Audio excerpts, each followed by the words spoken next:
कई बच्चे कहते हैं हमें फिजिक्स क्यों पढ़ाई जा रही है, हमें तो डॉक्टरी करनी है। हाँ, अगर आप अच्छा डॉक्टर बनना चाहते हो तो आपको अच्छी फिजिक्स आनी चाहिए।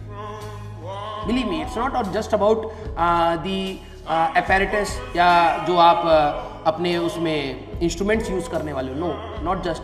नॉर्मली एक बच्चे को समझाने के लिए बोल दिया जाता है कि आपको इसलिए फिजिक्स आनी चाहिए क्योंकि आप MRI करोगे, आप CT स्कैन करोगे, आप एक्सरे करोगे। हाँ, वो करना पड़ेगा, that's the part, no doubt. लेकिन physics is going to give you the reasons of the things जो आप कहीं ना कहीं पढ़े। ठीक है, आप हर चीज जो आपकी बॉडी में हो रही है वो फिजिक्स के लॉस से ही हो रही है। ठीक है, जब आपका हार्ट पंप करेगा तो वो कैसे हाई प्रेशर बना रहा है, जब आप ब्रीद इन कर रहे हो तो कैसे लो प्रेशर बन रहा है, कैसे मसल कॉन्ट्रैक्ट कर रही है, कैसे फ्लेक्सिबिलिटी आ रही है, क्यों रीगेनिंग हो रही है, ये सारी चीजें आपके जो लॉज आएंगे वो कहीं ना कहीं फिजिक्स से आएंगे।